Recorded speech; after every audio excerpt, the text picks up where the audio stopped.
Wait, are you recording right now? Yes, it's Super Freak. I already Oh, know. yeah. Okay. Oh, wait, what? But what's funny is that the first time I played it, that's when you asked about being unhinged. And I'm like, wait, what's going on? Oh, I didn't hear it at that point. No. You didn't hear it? That's why I was like, No. oh, this is hilarious. It's like, is that why he's asking? No. Okay, so Are you at home right now? yeah, I'm at home. What were you doing? Stop playing that music. What the... Oh, dude. I'm so chronically online. You know what I mean? Yeah. It's true. You know what I It mean? is. Like, I'm trying to cut down the amount of time that I'm online every week, but Here's the thing. Here's the regardless, thing. yeah. Isn't chronically online just being online now? Yes. You know That's what I what mean? I'm Like saying. that is life. I Yes. feel like that term would have been more applicable like in the early 2000s when like internet was a place. Yeah. Like it was your computer in your room or your living room. And yeah, you were taking time away from other things to be online. And if you're online too much, you were chronically online. Now, like it's a part of life. It's with you all the time. Yeah. You always have your phone. You're probably on your phone again when you get home. So I'm like, literally I on don't my know. phone right now. Yeah. As you were talking, And I it picked up has my a phone. negative connotation. Like, It does. you know, it's seen as a bad thing, like being online too much.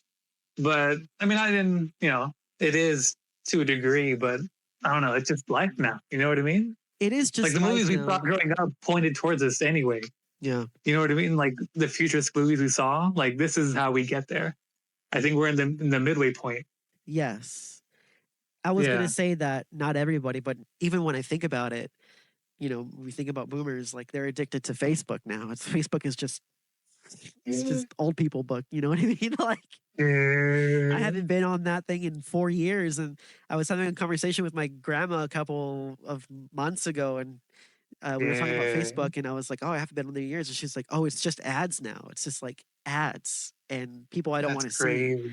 But there's this like cultural expectation on Facebook, especially for the older generation. It's like, you know, unfriending is a big deal, you know, and they're so integrated in that sense. And then, you know, they got their Bejeweled games and their slot apps.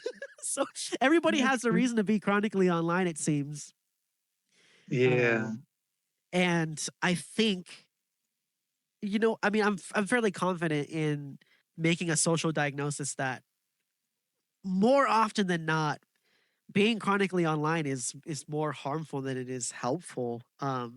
We just we may not realize it. Like, but at the same time, it's very apparent. I mean, there's studies out there that are like, the more time you spend on your phone, the more depressed you are, the more anxiety you have.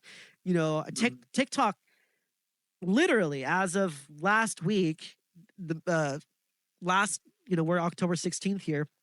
Last week, there was leaked conversations between executives who are like, yes, we need to design this app in a way that is capturing people's attention. And like the way they were describing it was so like wicked and so malicious. And then they were like, at the same time, in the same breath, they were like, but we need to do it in a way where we're like, in the public, they don't think we're doing bad things. And so that's wild. You have these people in power and with money who know that there's a way to design these apps to be addicting, and most of everybody, I mean, at least millennials and down, are on TikTok. It took me, I fought it so long. I didn't get on TikTok until about a year and a half ago, and now I'm not hooked on it. I can still say that now I'm not hooked on it because I really maybe open TikTok once a week, maybe once a week, even if at that. I'll like open it when I'm eating dinner sometimes. And that explains a lot. The way that my algorithm is set up on TikTok, it's all like paranormal and like cryptid or like archaeological, some guy in the desert 300 miles from here finding ruins. What do you mean it explains it? So I've heard other people say that they don't like TikTok. Yeah. The way they do Instagram. Yeah. And one recurring thing I've noticed is that they're not on it much and they haven't spent the time on TikTok that they have on Instagram. Right. So the algorithm there doesn't know what it is they like. So you know what I mean? So if you're not putting the time in, Of it's not learning course. what you like. It's not showing you the things you would want to see. Of So right course. now I'm going to be that guy. I'm going to be that guy. I'm going to say social media isn't that bad.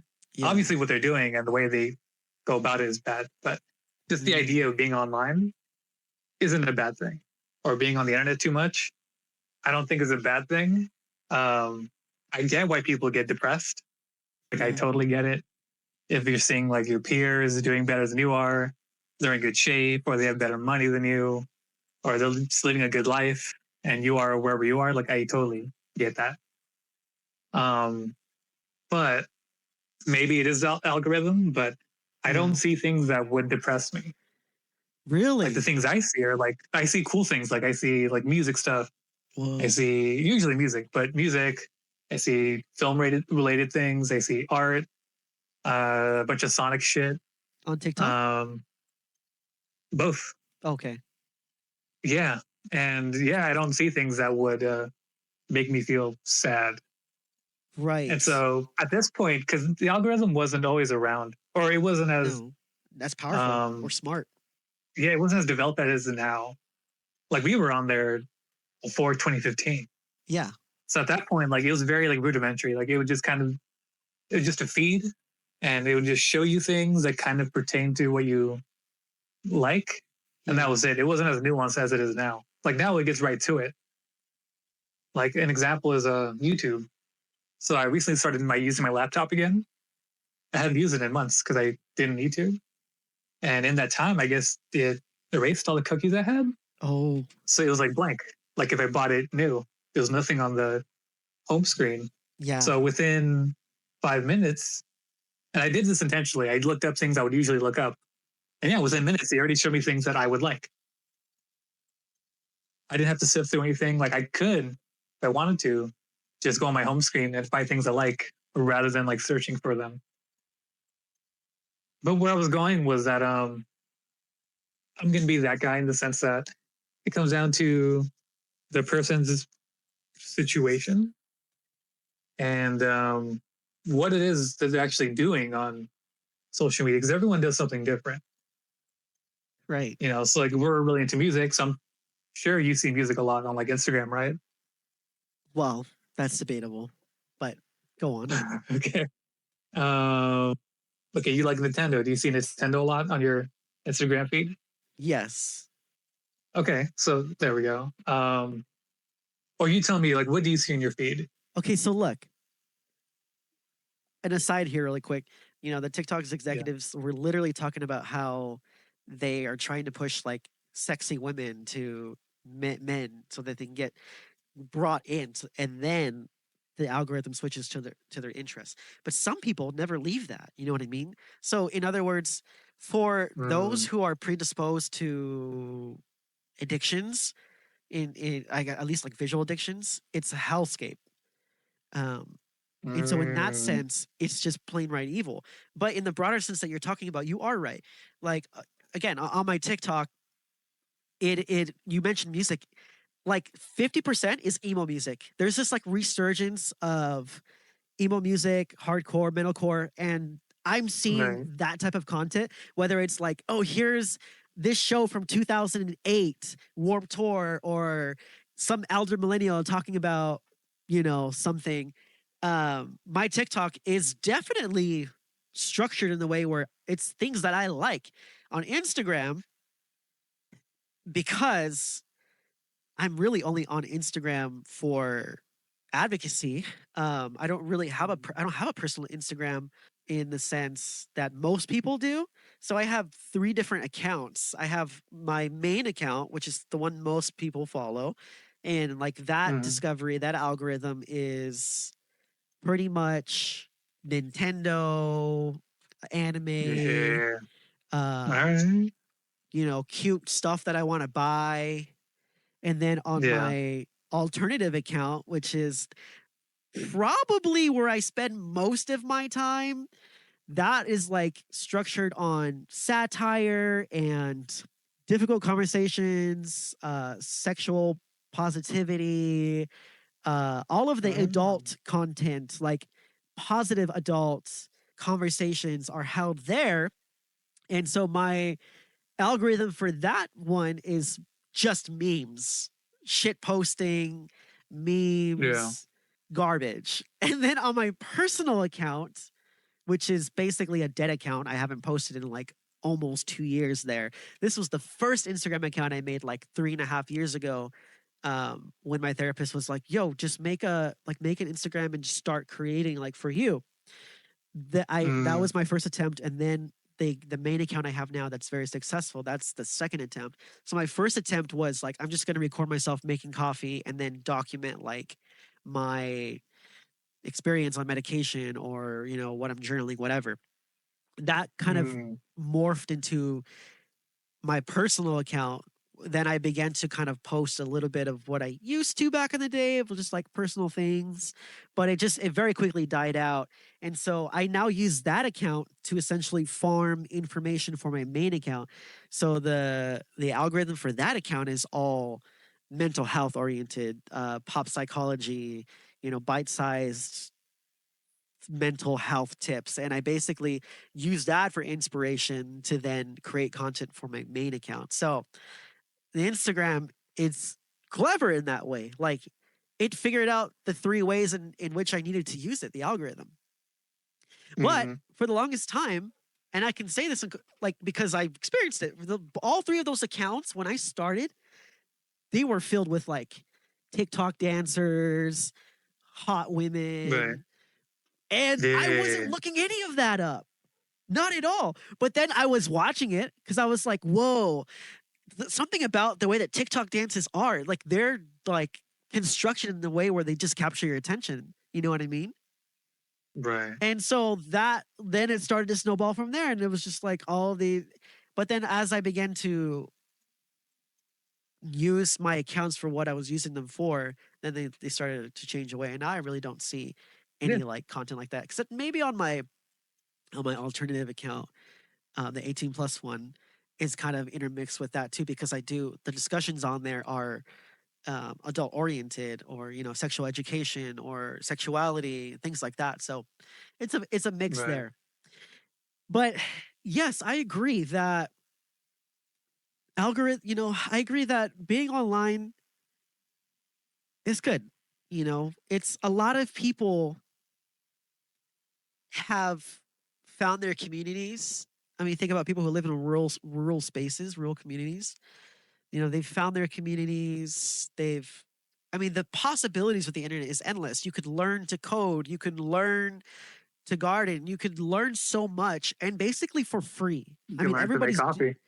yeah, everybody's doing it on YouTube. You know what I mean? Like, there's a instructional video for whatever you want to get into on YouTube. And now with the advent of AI, which is controversial and I don't want to get into right now, you could learn so much Oh, but more. we will. Well, we will. Yeah, but we will. But at the same time, our brains are not structured in a way where we can take in such immense information all the time. That too, yeah. And so we don't. Yeah. So we default to consuming garbage. You know what I mean? Like, more or less. We default to being stuck in the algorithm. One of my best friend in the entire world a couple of years ago, like, they were in angst and they were in fear, and we would have conversations because they were seeing so much like of what's wrong with the world. And granted, that's gonna naturally happen. The more that you are soaked in the reality of life, the more depressed you're going to be. I mean, think about, for most of human civilization, we did not know what was happening on the other side of the world, much less have the knowledge that other places existed. You know what I mean? Yeah. And so our emotional bandwidth is just constantly stretched to the point of breaking time and time and again. We just cannot bear the weight of the tragedies that are going all around the world. Yeah. And so they were just beginning to be so affected by that. And I would tell them, I was like, you're watching that stuff. Like, all the accounts you follow are political and social justice. Again, there's nothing wrong with that. I do the same. But the more that you're feeding into that, the more that you're reading those comments, the more that you are looking at those comments, the more that you are sharing those stories, the more you're going to be fed. And all you're going to see is examples of this type of hate crime, this type of violence against this people group, and you start to become paranoid in your life. You're like, it's everywhere, it's everywhere. And I'm like, I remember it was a big argument between us because I was like, where? Like, we live in LA, we live in like such a culturally diverse place. And again, not saying that this doesn't happen. I'm not saying that Asian hate doesn't happen in LA. I'm not saying that, crimes against people of color are not happening. But I was saying to the degree in which they were becoming paranoid, I was saying, you like your world right now, your mind is so in that reality that it's affecting you mentally. So I was like, maybe tone it down a little bit. Like, and they decided to just basically stop use social media for quite a while. And even to this day, they're not even on social media as much anymore. And I mean, I could at least say that that isn't much of the issue now, in our relationship. It's not, there isn't that much strain. So they seem like they're better off now? Well, of course. I think anybody who is off or at least on social media at a minimum is better off. You know what I mean? I mean, have you ever realized that? Have you ever come across people who just aren't online and they're like a different breed? You know what I mean? Yeah. They're like an enigma almost. It depends a lot on like the person you're speaking to. Usually they're like a little bit older. It's super rare when it's someone like our age or even younger. But yeah, when you do meet these people, like it's so different because there's it sounds really cheesy, but you have your real life, day-to-day thing, and then you have your online life. And so there's so much of like culture happening that's only online that's not happening in real life. Yeah. So it's music, memes, whatever. They're not in on that stuff. Yeah. And we spend so much time online that there is a difference in people now. Yeah. They could be like leveled in the same way, like same age, have grown up on the same things, so on and so on. But there is a difference between someone who is online and someone who's not. Yeah. And then from there, it just depends on like your chemistry with the person. Sometimes it's not a big deal. Sometimes it is. Yeah. Like I've seen cases where that is a big deal. Like I can't like relate to them. Like I want to show them something, but I'm like, all right, they're not on Instagram, so they're not gonna get it. Yes. Or sometimes I'll show them anyway, but there's a lot of context to the meme. Like the meme isn't just a meme, it's a reference to something else. Or sometimes there's like somewhat of a history to this meme. It's a pop culture event, or this meme is a riff on like something that's happened before several times over, So unless they're online, you have to explain it to them. It's like explaining a joke. Like you can only do so much explaining. Either they get it or they don't, And I'm sure it's being looked into now. There's going to be a really cool documentary that gets made at some point where they examine someone who's online and someone who isn't. And we're going to learn so much about that. Kind of sort of like when you meet people that have been like homeschooled. Yeah. They're very different than someone who went to school. They've learned the same things, have the same high school diploma. Yeah. But socially, they interact with people very differently. Yes. You know what I mean? So on paper, it'll seem like a good idea to someone. If you're a parent and you want your kids, if you're like hyper concerned, you want them in one place and all that shit, then yeah, it seems like, they're going to be as well off as someone who went to public school. But no, like they come out with a totally different reality. And is it good, is it bad? Like, there are pros and cons to everything, but yeah, it is a visible difference. So going back to being online, the reason why I asked if your friend is better off is because if we've had a bad experience with something, we'll naturally pivot away from it completely. So let's say, I don't know, you don't usually eat spicy food, right? And then the one time you get something that's really spicy, it's gonna hurt your stomach, you're not gonna feel well. And then anytime after that, when someone invites you to eat something that has, spice in it, you're gonna be like, no. And in reality, all you have to do is like build your tolerance, start somewhere lower, work your way up. So the fix isn't to avoid it entirely, just manage, how you take it in. Yeah. So social media, I think, is the same way. Like we're not taught how to do these things. Like we were talking about this before, the younger millennial generation specifically, we were the guinea pigs for so many fucking things that I don't think has ever happened before in fucking society, Yeah. So, so the way it used to be was that the algorithm would show you things based on like your Your engagement was if you liked something, you liked a post, and that was it. So if you Yeah. liked music or whatever, it would show you music related posts. Yeah. Then it more involved. So you had to like something, save it, and share it and comment on it. So you had to literally engage with those accounts, those things. Then it would show you more of that. And one of the many downsides is that, let's say you're like someone like you started a new account, and maybe your aspiration was to make a big account. Yeah. You're starting a new business, right?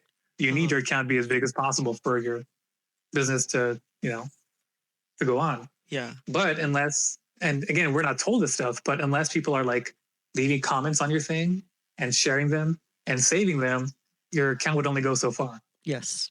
It wasn't enough to like things anymore. Nope. So you could have 1,000 likes and it would only do so much. The equation, I don't remember where I saw this, but there is kind of equation to it. So likes were only a fraction of the maneuvering that goes on.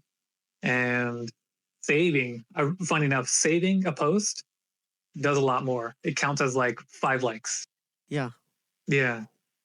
And so going back to someone who might have a hard time on social media, if you're on it, then that probably means you like being online. So if you're having a hard time, in my pseudo therapist advice would be get off of it temporarily. Yeah. And then when you're ready, be conscious of the things you engage with. So not just the things you search up on your feed, but like what are you literally engaging with? So if you, like you mentioned, you were seeing like a lot of like dance videos. Yeah. And you didn't like them, but they kept coming up. Right. And because you were still engaging with them, you were like watching them. You would tap on them. Yes. And you were watching enough of it. So that told the algorithm, oh, you like this shit. Mm-hmm. So it's going to keep showing you a certain amount of that. Yeah. So I would recommend to someone, take the time you need away from it, come back and make sure that, hopefully you figured out what more of your triggers are. Yeah. And try to avoid them as best as you can. So understand that to a certain degree, you're going to see things that you don't want to see, not in a bad way, but just things, and because it shows everyone a certain amount of everything. So even if you're not really into memes, the feed will show you memes. If you're not into nature, it'll still show you like nature related posts. I don't care for influencers, but every once in a while I'll get stuff because if a post is doing well, the algorithm shows it to everyone, thinking, oh, this is something universal. It's going to show it to more and more people until it dies down. So manage your stuff and hopefully you'll have like a better experience. It's a complicated thing because you probably have like other things going on in life, whatever those things are. And then I don't think people actually pay attention to like, it can't be understated how much what you search up will have an effect on you. Again, we don't know to talk about these things, but also for understandable reasons, we're not going to be open about everything we look up, Of course. Yeah. Like you never post your search history on anything. Right. Although, to be honest with you, I can't. So that's another thing. It's like, it's not a matter of like being dishonest, but yeah, being just more honest with yourself. Of course. There's so much I can say to this. There's so much I want to say to this. Oh my gosh, where do we begin? First of all, going back to the studies, this is like our generation's asbestos and, probably lead. Actually. Like we're going to be 80, 90 before they figure out. Yeah, so we just wrapped up a 70-year conclusion like research, and this is actually bad for you. Although, we might figure out these things faster just because of how fast technology moves. But anyways, you were talking about like getting offline, and like my response to that is, yeah, that's first of all, that's the right answer. Of course, I've said that many times, even on my own main account, like get offline. Like I've made posts about like, yo, it's okay to unfollow for a certain season, like these accounts that are constantly doing good and bad, like they're showing you what you need to care about and what you need to advocate for. But at the same time, you're one person and you weren't created to hold all this in your brain. So I'm like, it's fine. Part of advocacy work is resting. Like you can unfollow and follow back later. Retreat, go back, dude. Rest. Like that is a form of protest. You know what I mean? Like you can't go all out always. You need to recharge. You need to gather yourself so that you can give the best of yourself. But the apps aren't designed in that way. They're designed to always keep your attention. in fact, again, citing again the TikTok leaks that happened last week, they had openly admitted to, yeah, let's put these notifications on TikTok, like, hey, you've been on here for quite a while, maybe you should get off. And they were like, they flat out said, like, just do that so that people are happy. Like, just do that so that they think we care, essentially. There's still Instagram and TikTok, they're still orienting and working their algorithms to keep you on there. That's why Instagram, for the longest time now, is pushing reels so much. I remember like 2 years ago, and still to this day, but a lot of the chatter between creators was, because creators, they're always influencers, they're always, unless they're incredibly successful, in which now they're just this enigma in of itself because they're making money. But if you're a smaller creator like myself or a small business, we're always complaining about Instagram and how much it sucks and how much it's not for creators, it's for attention. And so a lot of people a couple of years ago were saying, they're pointing out how Instagram is shoving reels in your face. And a lot of smaller accounts, a lot of small businesses, artists were hurting because they had to make reels. Like, and I don't even make reels to this day, but there's like empirical data to show that Instagram wants you to make reels because they want to be like TikTok.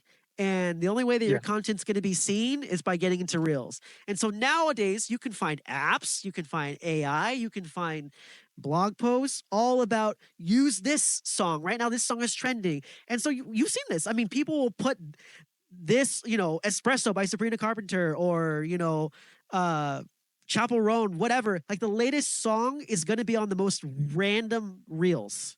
It'll be like somebody making clay pots, and then it's Espresso by Sabrina Carpenter in the background. You know what I mean? Yeah. But because people love that song right now, they're gonna be, oh, I love hearing this part of the song because it gives me that dopamine. So they're gonna watch your video for longer.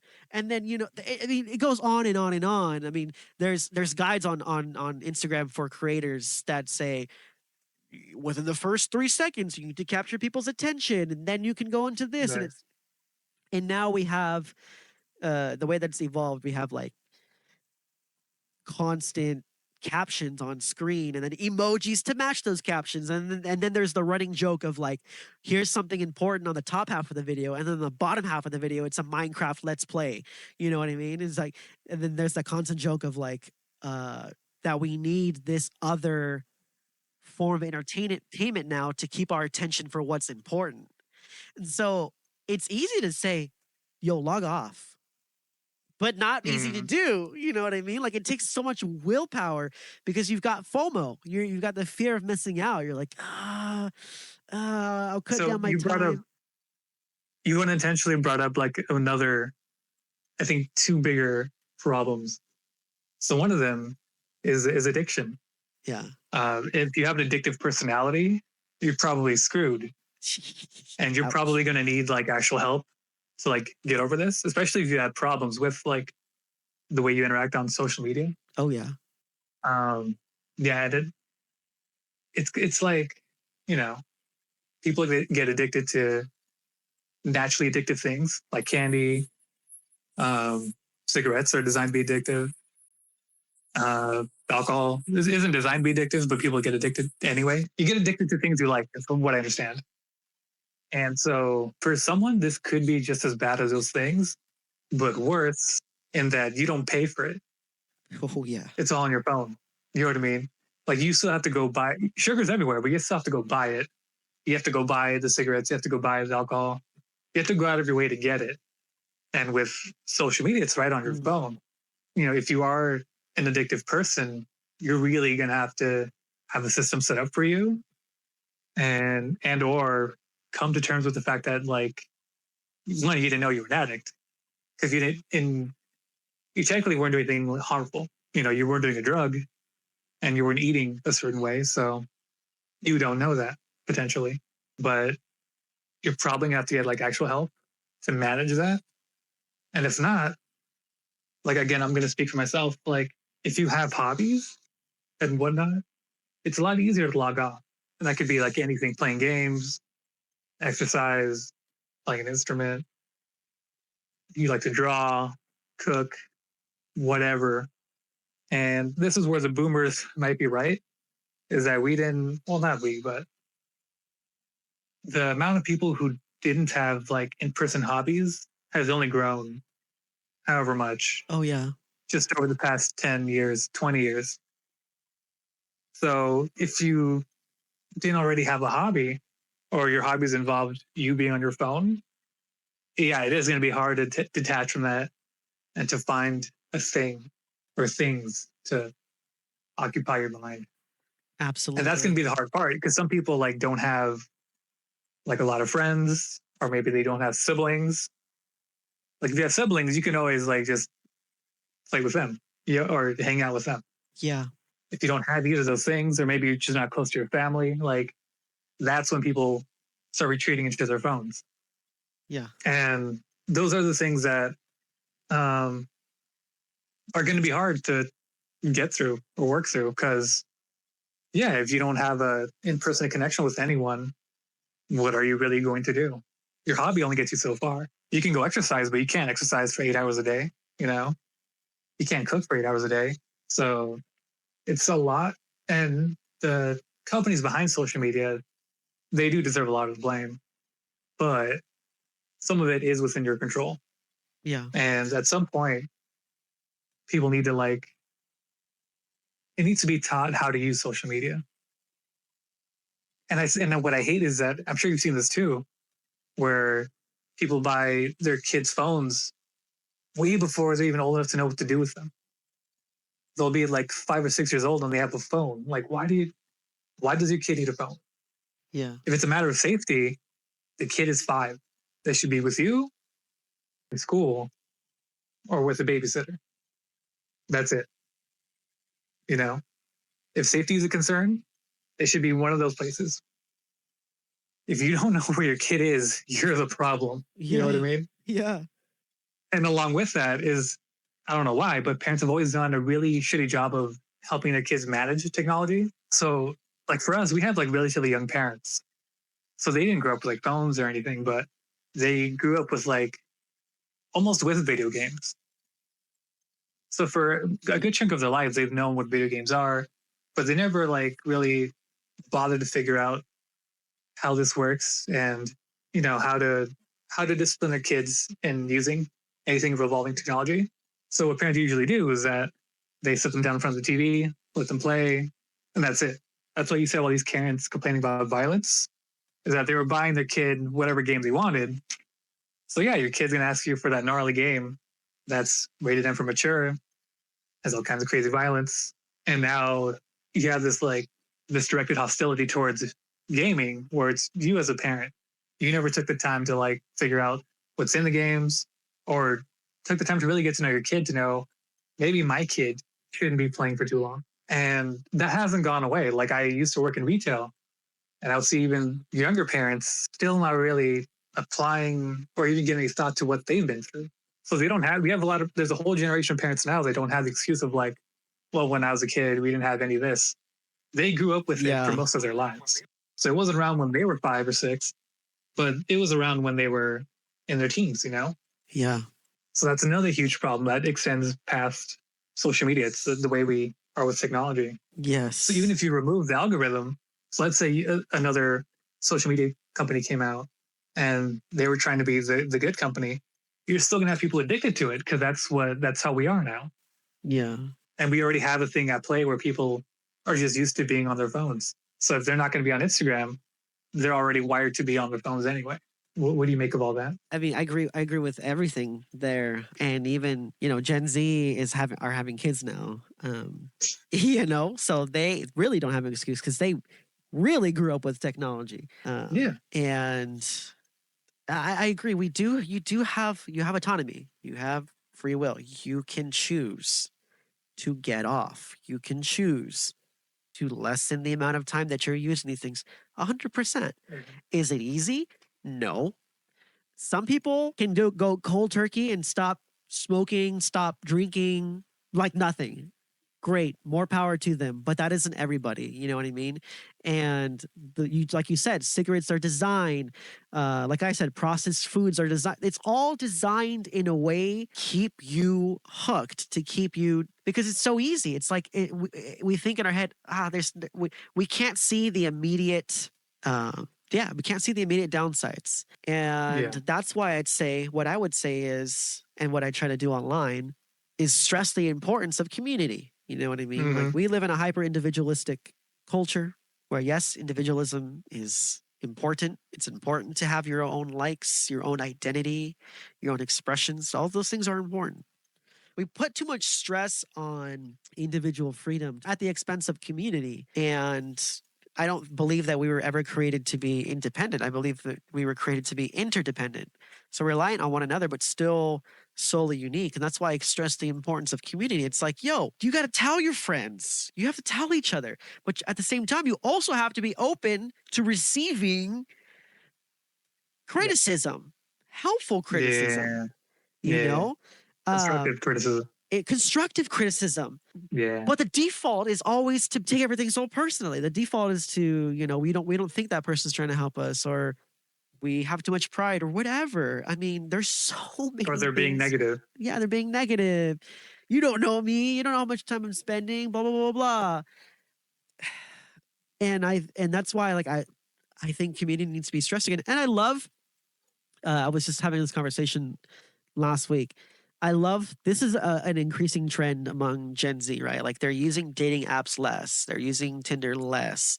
They're opting for more analog. That's another thing you can read up on. You're about to touch on something. Go ahead. They are opting for analog, and so in the dating realm, they're deleting their apps, and they're starting to do more in-person things. Why? Because they're realizing, holy crap, community is such a helpful thing. It's such a unique thing. You find better partners that way. You build better relationships that way. When you get involved in a running club or a D&D group, and again, every group is gonna have their toxic people, but you shouldn't throw the baby out with the bathwater. Like, these all take just critical thinking. I mean, and we can go on. Why that is too? Why? I mean, you probably already do. The reason that is because that's the way we're wired. We're social creatures. Yes, of course. Yes, 100%. So that's what they're doing. By default, they're going back to the default setting. Yep. They were on their phones and dating wasn't working. So now they're opting to try to meet with people in person. Yeah. That's them going back to the default setting. Yep. 100%. Yeah.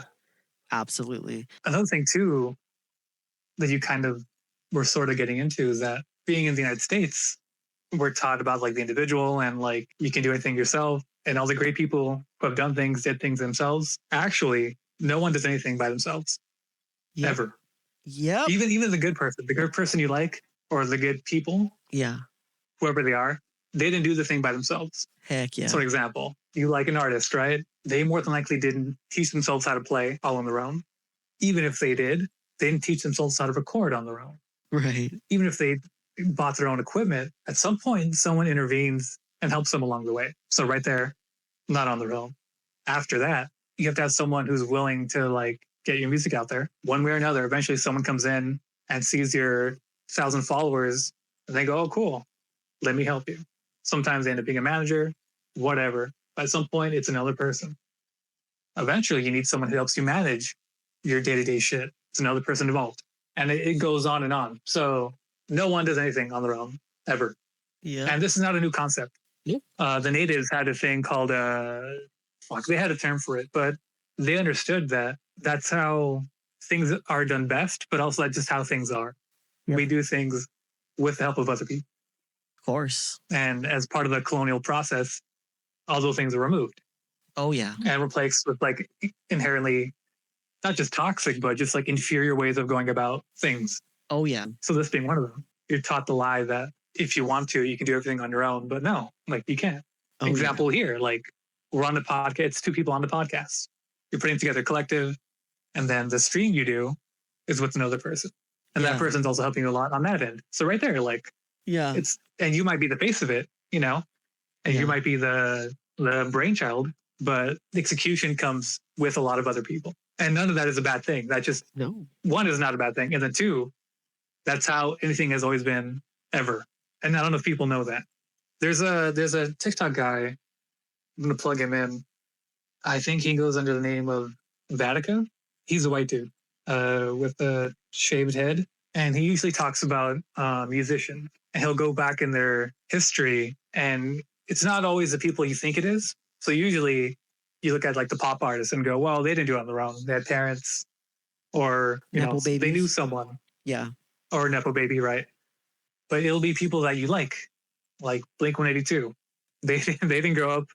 A lot of punk bands did not grow up poor. They were suburban kids. And that band in particular, they were like well-off suburban kids. So nothing against them, but one, that makes it easier to decide to become a musician. So they were able to decide one day, oh, I want a guitar. Parents bought them one. Yeah. Oh, can you give me a right to do whatever? Okay. Like their parents were just able to do that. Yeah. Whereas my parents, like they worked until whenever, and they did that every day. So even if I wanted to ride, unless it was important, it was going to be a no because they were too tired. That's right. On top of the fact that I couldn't just say I want a guitar and they go get me one. Yeah. So it's right there. Along with that, like as you go up the fucking social and economic ladder, you come in contact with people that are like you, who also have connections. So you'll find a lot of times that people could just decide to get into music, go to someone and say, hey, I want to sign to a label. Or do you know someone who can help me get my music out? Or do you know someone who can help me do this? And they'll have the resources to do that. So once again, not on their own. And there's a bunch. I named Blink-182, but there's a lot of people. Yeah. I'm trying to think of another. I can't think of another one, but he has a lot of examples and backed with a lot of evidence too. And it's not like a salacious thing. Yeah. Like there's no like gossip involved. He's just pointing out that these people, like them or not, didn't do it on their own. No one does. Yeah. So important. And I mean, not to get too political, but you mentioned it earlier. You said, colonial, right? When you, yeah, I mean, colonialism. Not to, you have to address the elephant in the room. White people. Capitalistic structures are just made by who? Made by who? Capitalistic structures are just you're right. Made by who? It's a system of oppression. You know what I mean? Like stop. Made by who? Who made them? I'm not dancing around the subject. I'm just trying to get my point across. I know, but the people need to know that. Yeah, I know. It's you're white about your centric. business. It's white centric, and but I love white people. I got some white friends. I don't know. That's one of us. Well, white privilege is a thing. Intersectionality is real. Systematic oppression is legitimately real. I mean, the empirical data is just everywhere. Everywhere. Yeah. Everywhere. Yeah, by observation, by any metric or data you want to use. Yeah. From the prison system being modern day slavery to gerrymandering. The pipeline, doggy. The pipeline. Dude, yep, the pipeline, dude. The pipeline. I mean, man. Anyways, I digress. How do we tie this back to social media? So to bring it back to the faux community, it's social media. Look, final verdict. The internet is great. Technology is great. Mm-hmm. Social media is great. Mm-hmm. But without community, like without real life community, it's gonna destroy you. You know what I mean? And unless you have the willpower to discipline yourself, you're going to become. I mean, the term right now is brain rot, right? Like you're just going to be brain rot induced, and without balance. I mean, the saying goes in moderation. And yeah, there can be such thing as too much community. There can be such thing. I mean, that's how we get cults. You know what I mean? Like, there can be such thing as too much community. I mean, I just think it boils down to balance. And I always use is the word endemic. Like we are in an endemic uh, of lack of community. Right. And until we get back into that, you know, we're just going to be consumed by many vices. I mean, that's just kind of life, though. Like dodging vice after vice after vice until, you know, Yeah. you gain the wisdom to realize what's really important in life and you define that for yourself and so on and so forth. So, yeah, the internet is great. Social media can be good.